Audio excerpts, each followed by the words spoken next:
Ya, selamat sore, Dela.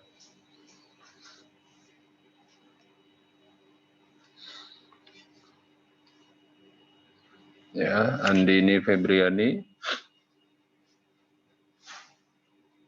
Polis. Ya. Ya, ini Andini semester 2 ya, BKI ya.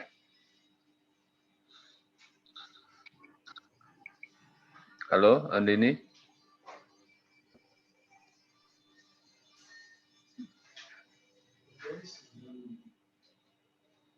Ya, Ulis. Ya, halo Andini. Iya, Pak. Kamu semester 2, BKI. Halo.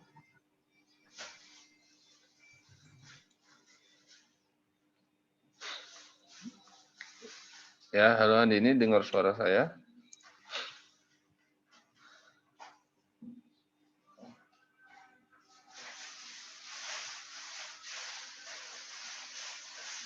Ya, kita tunggu ya narasumbernya ya.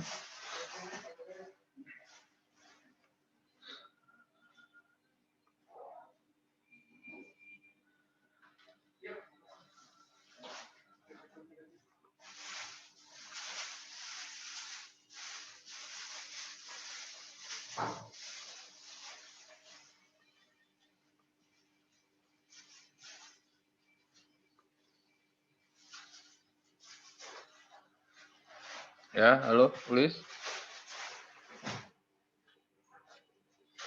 Iya, Pak. Halo, Pak. Lagi di mana, Ulis? Lagi di rumah, Pak. Oh, di rumah. Iya. Mudah-mudahan kuotanya cukup ya, Lis ya. Iya, semoga, Pak. Soalnya mini kuotanya.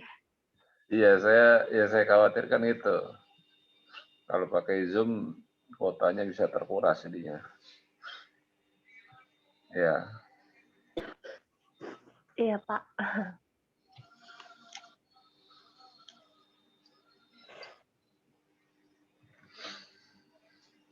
Ya, sini ada Siti Nurhasana ya.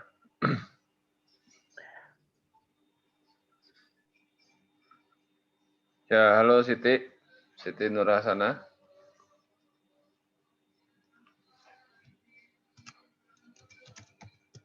Sehat walafiat ya.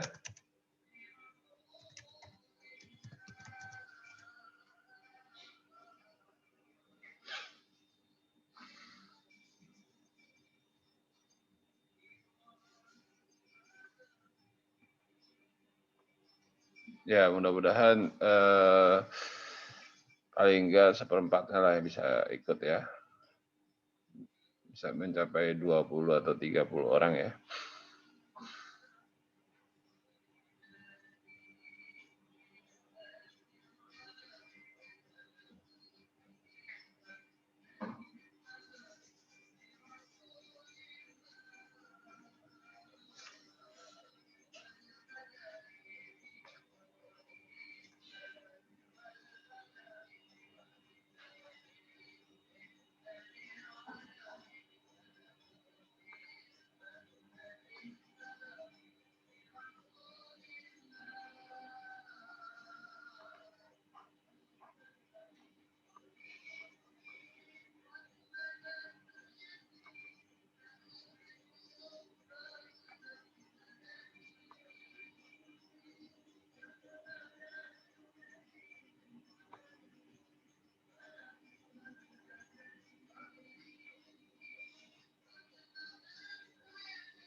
Ya, halo.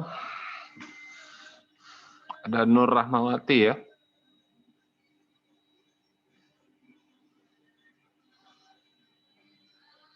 Ya, Assalamualaikum Nur.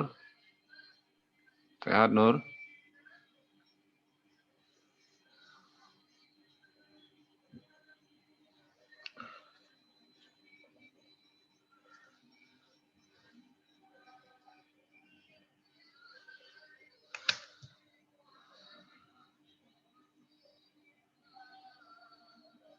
Ya, ini ada Dela sama Rida ya.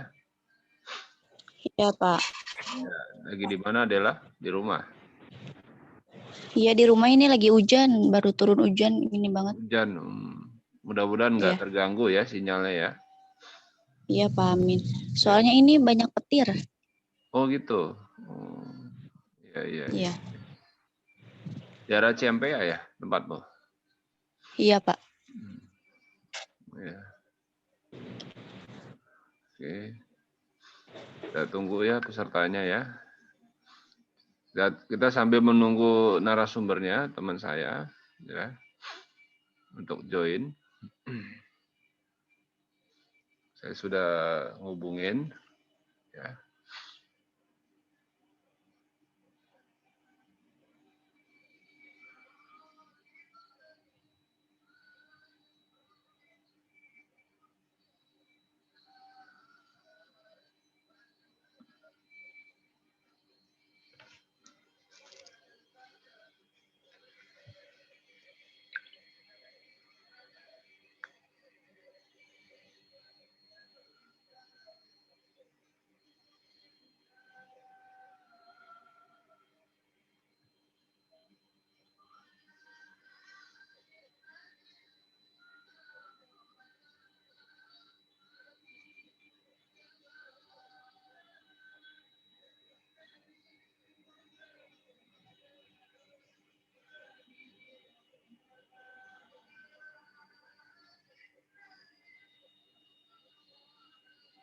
Nomor yang Anda tuju tidak dapat dihubungi.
Ya, halo Aida.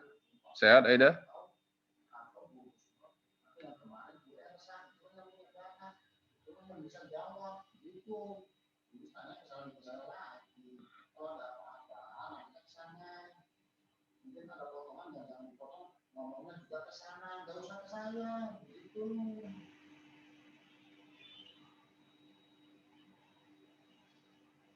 Nah, itu jadi kalau ada pertanyaan langsung ke sana ke Pak Fuad atau ke Bu Gubernur seperti itu. Jadi nggak usah ke saya lagi karena kalau ke saya udah nggak punya data gitu.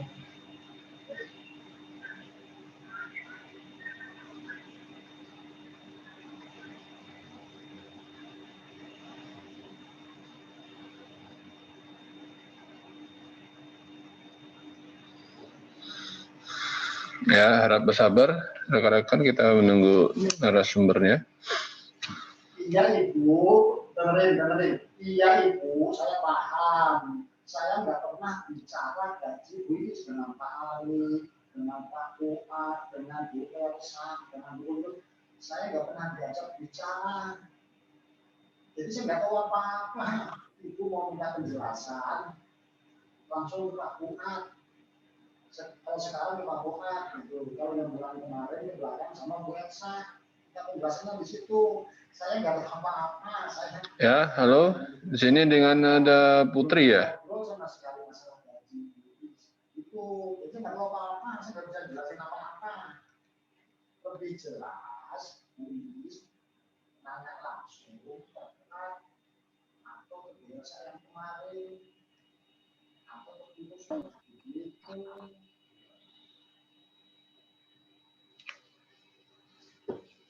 Itu ya. Ya, Putri, sudah siap Putri Diana? Halo? Halo. Ya, Putri, udah siap Putri?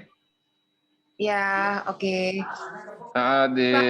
Oke, sebelum kita mulai, ya saya akan bacakan CV-nya ya. Jadi Dokter Putri ini dia teman SD saya ya.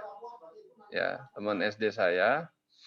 Dan dia menempuh S1 kedokterannya di Yarsi ya, Dok ya. Ya. Ya, itu karena dokter ini ya sudah banyak sekali mengikuti pendidikan non formal ya, Dok ya.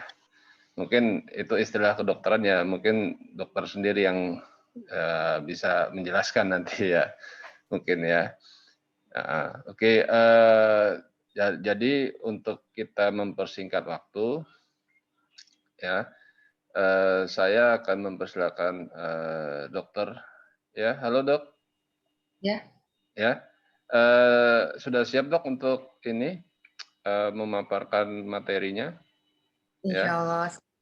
Ya, oke. Ya, yang penting dokter sehat selalu ya. Oke. Amin.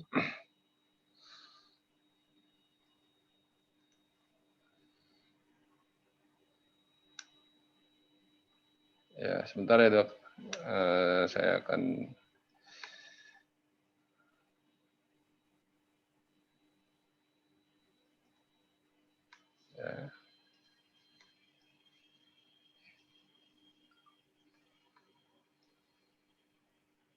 ya, sudah bisa dimulai dok. Mungkin saya alihkan ke dokter jadi hostnya ya gimana? Apa tetap saya aja? Tetap saya aja ya, dokter tinggal menjelaskan saja. Ya, oke. Oke. Ya. Maaf ya, datangnya agak telat. Assalamualaikum warahmatullahi wabarakatuh.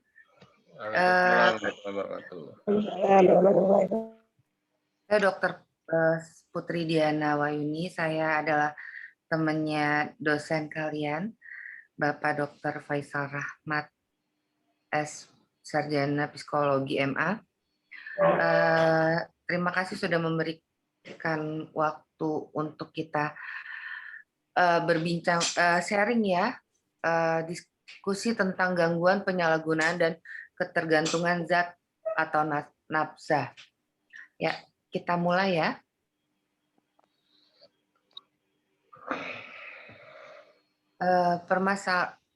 Pendahuluannya adalah permasalahan narkotik, psikotropika, dan zat adiktif lainnya atau disingkat NAPSA di Indonesia merupakan sesuatu yang bersifat kompleks dan urgent. Permasalahan ini menjadi marak dalam kurun waktu 1 dekade.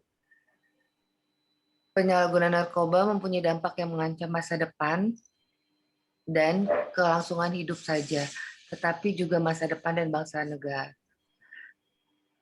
Hingga saat ini peredaran narkoba bukan hanya merambah di perkotaan, tetapi sampai ke pedesaan ya. Ya sebentar dok. Halo para mahasiswa, bisa terlihat nggak ini PPT dokter? Bisa, Pak. Bisa, sudah Pak. terlihat ya? Lihat ya? Oke.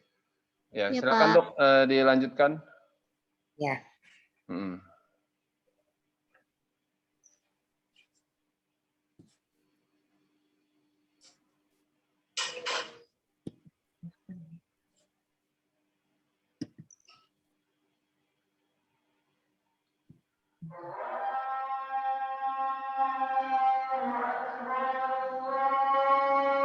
Ya, kita berhenti sejenak ya untuk mendengarkan azan asar ya.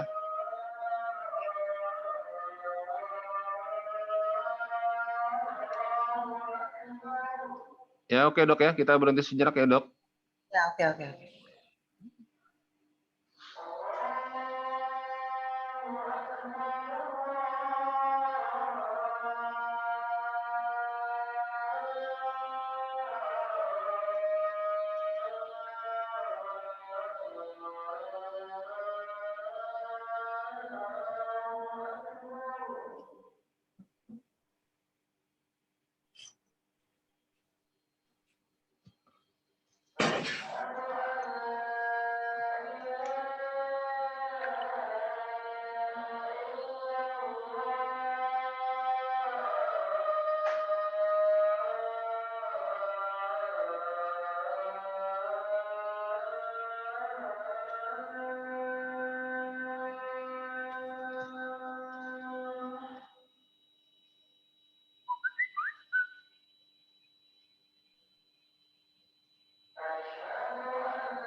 Azan.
Ya, silakan Dokter Putri dilanjutkan.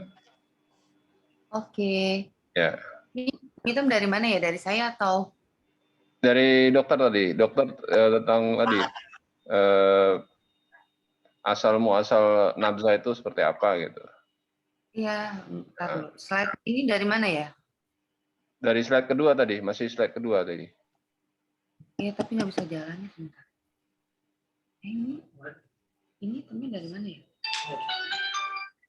Hitamnya. Oh, ini hitamnya. Oh ya. That is from Nomor- that side, nomor not tiga. not from our side. Halo?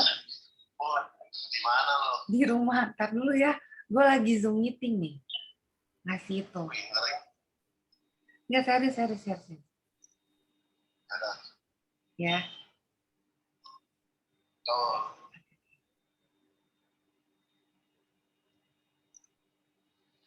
Ya dok, That is from silakan dok. that side. Udah bisa dilihat. Next. Ya, Ini nggak bisa jalan ya ini. That is he is doing screen, not you. Oh. ini dari saya nih dok, ini ya. Oh. Karena, hostnya saya ya, hostnya saya. Ya, jadi Oke, nanti next. dokter tinggal jelasin saja, ya. Oke. Next, gangguan penyalahgunaan zat adalah gangguan yang mempengaruhi otak. Sorry, agak tutup.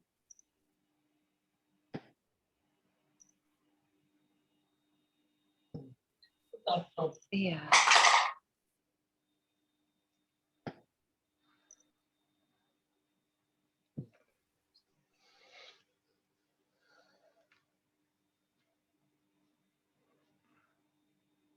Ya, gimana dok? Iya. Ada. Bentar, tutup. Bentar.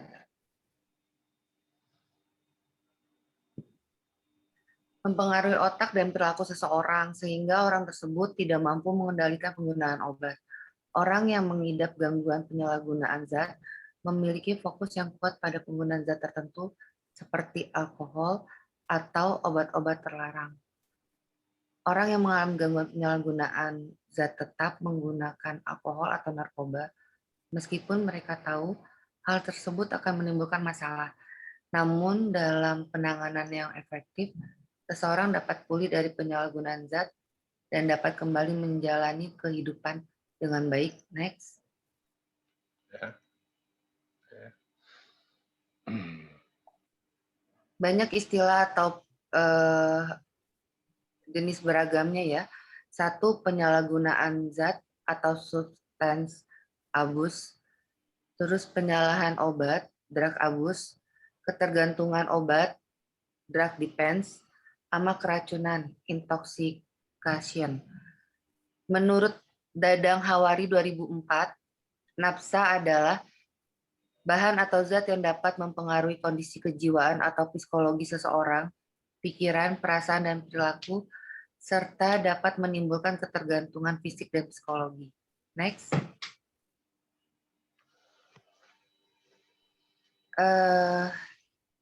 Nah, ini nafsa ya.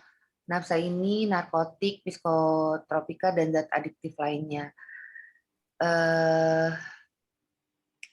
Ini bekerjanya terutama di otak atau susunan saraf pusat ya, dapat menyebabkan gangguan kesehatan fisik, psikologi, psikis, dan fungsi sosialnya karena timbul kebiasaan, ketagihan, dan ketergantungan. Ya, terus sering juga menimbulkan perubahan perilaku, perasaan, dan pikiran ini dari nafsa. Kalau misalnya narkoba itu sebenarnya sama dengan nafsa ya, cuman ini lebih ngetren di kalangan masyarakat. Next.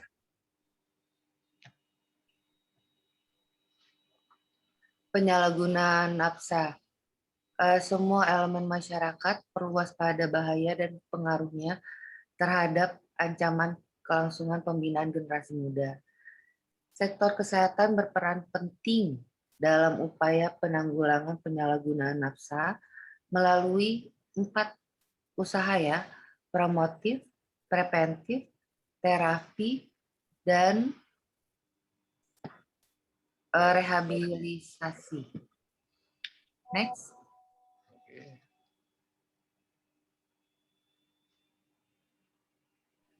Jenis napsa yang disalahgunakan berdasarkan Undang-Undang Republik Indonesia tahun 1997 tentang psikotropika. Di sini di Undang-Undang RI 1997 itu nomor 5 dan nomor 22 ya, yang atur tentang napsa. Itu pertama narkotika. Narkotika itu terbagi menjadi 3 golongan. Satu golongan heroin atau kokain, terus golongan 2 itu morfin, kokain. Yang sering disalahgunakan narkotik semuanya, ya. Kita bisa lihat di kalangan ABG atau anak-anak SMA bahkan kuliah, itu heroin paling banyak. Heroin, kokain, ganja, morfin. Kodein jarang. Next.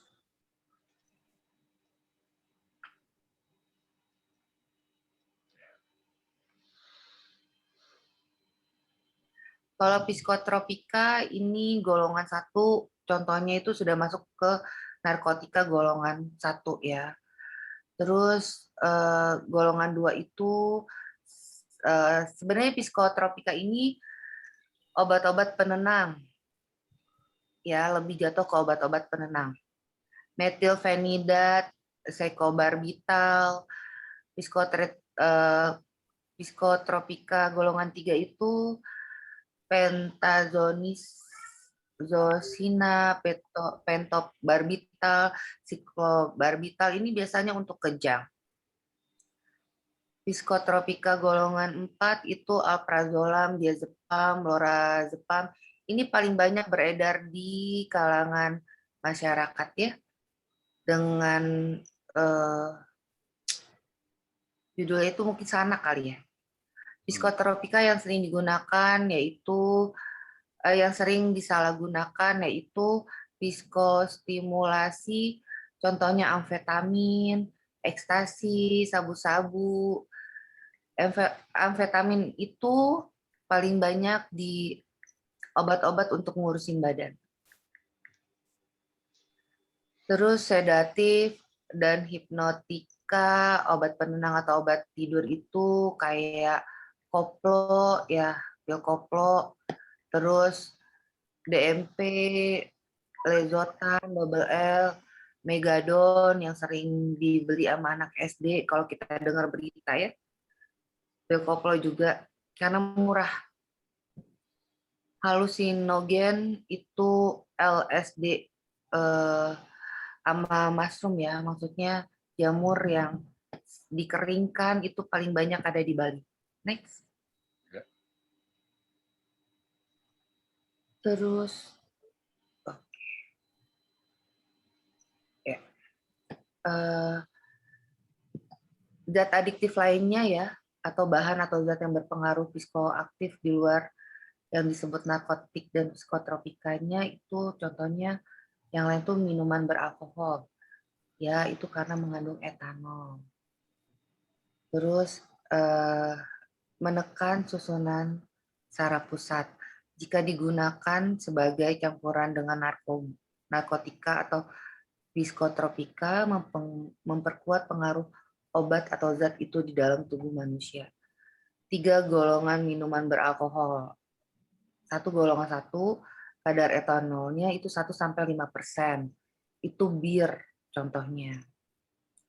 Kalau golongan etanol golongan B itu 5-20 itu berbagai jenis minuman anggur.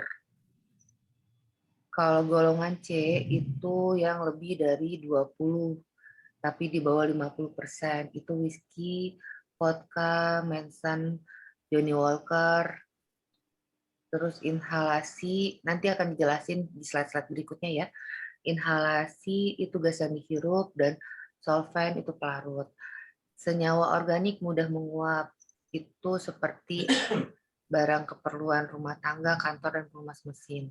senyawa ini sering disalahgunakan, itu seperti lem ya, sering digunakan nama tukang-tukang minta mabok dengan nyium lem Ibon, thinner, terus penghapus cat kuku, bensin. Next. Zat adiktif lain, nah ini yang paling sering ya di masyarakat, yaitu tembakau atau rokok mungkin ya. Pemakaian tembakau yang mengandung nikotin sangat luas di masyarakat. Penanggulangan nafsa di masyarakat itu contohnya pemakaian rokok dan alkohol, terutama pada remaja ya, harus menjadi bagian dari upaya pencegahan. Rokok dan alkohol itu sering menjadi pintu masuk penyalahgunaan nafsa lain yang lebih berbahaya. Next. Ini contoh-contohnya ya. Ini morfin. Morfin itu untuk obat penenang, biasanya digunakan untuk obat penenang untuk penderita kanker yang sudah tidak bisa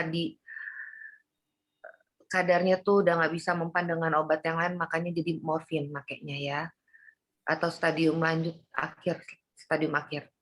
Marijuana itu adalah ganja, itu paling sering biasanya di Aceh untuk penyampur makanan, tapi sering disalahgunakan untuk penenang rokok. Alkohol udah tahu ya. Terus kokain, heroin, ini contoh-contohnya. Opium juga ini contohnya. Ya, ini rokok. Terus ini minum-minuman ya, yang tadi disebut. Terus ini obat-obatan. Oke, next.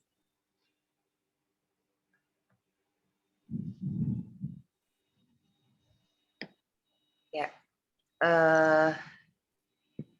Ini golongan depresan. Itu sebenarnya ini menjelaskan obat-obat yang tadi saya jelasin ya sebelumnya. Jadi kalau golongan depresan itu efeknya adalah mengurangi aktivitas fungsional tubuh pemakai, merasa senang, pendiam, dan bahkan membuatnya tertidur serta tak sadarkan diri. Contohnya itu morfin, heroin, putal, kodein, ya. Kalau kodein itu biasanya paling sering untuk campuran obat-obat batuk untuk TBC. Tapi kalau kadarnya sesuai dengan resep dokter, nggak termasuk penyalahgunaannya. Sedatif itu obat penenang, hipnotik obat tidur, dan tranquilizer itu obat anti cemas.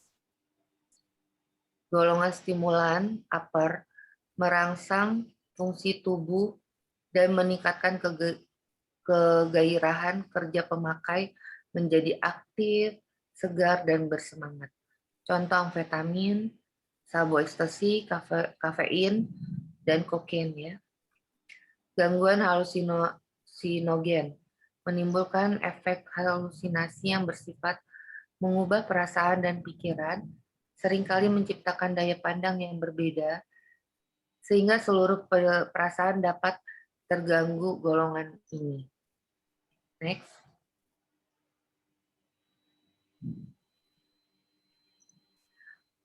Penyalahgunaan dan ketergantungan adalah istilah klinis atau medik psikiatri yang menunjukkan ciri pemakaian yang bersifat patologik yang perlu dibedakan dengan tingkat pemakaian psikologik sosial yang belum bersifat patologik.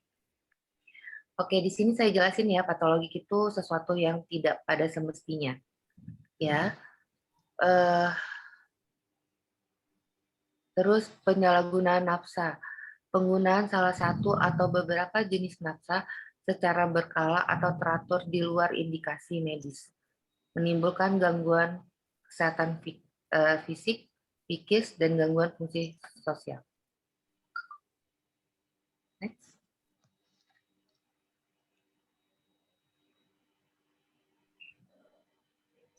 tingkat pemakaian nafsa itu berbeda-beda ya, maksudnya alasannya. Perlu diketahui pemakaiannya itu yang pertama pemakaian coba-coba atau experimental use. Pemakaian nafsa dengan tujuan ingin mencoba untuk memenuhi rasa ingin tahu. Terus sebagian itu contohnya seperti anak seseorang yang lagi mencari jati diri. Kalian pasti lebih tahu ya dan mungkin belajar tentang psikologi karena saya hanya sepintas-sepintas. Jadi ini ingin tahu tuh contohnya kayak anak SD menuju ke SMP. Sebagian pemakai berhenti pada tahap ini dan sebagian lagi berlanjut pada tahap lebih berat. Terus atau yang kedua mungkin pemakaian sosial atau rekreasi ya. Pemakaian nafsa dengan tujuan bersenang-senang pada saat rekreasi atau santai. Sebagian pemakai tetap bertahan pada tahap ini dan sebagian lain meningkat pada tahap lebih berat. Ini contohnya ketika orang dalam satu komunitas ingin menghabiskan waktu bareng sama-sama, biasanya memakai ini. Contohnya seperti itu. Maaf dok, ini kan kita ini dok kita lanjut lagi. Habis ini kan habis nih dok waktunya. Ya, dokter nggak keberatan kan? Enggak apa-apa. Ya, oke. Jadi saya break dulu. Ya, nanti habis ini 5 menit lagi kita lanjutkan lagi dok. Ya. Oke dok. Ya.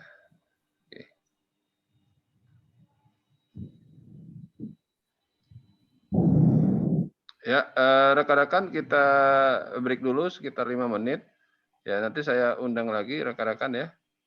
Ya, karena ini waktunya sudah mau habis ya. Oke. Ya, rekan-rekan ya, habis ini saya akan setting lagi. Iya, Pak. Ya. Pak. Baik, Pak. Ya, oke ya. 5 menit lagi saya akan setting lagi nih.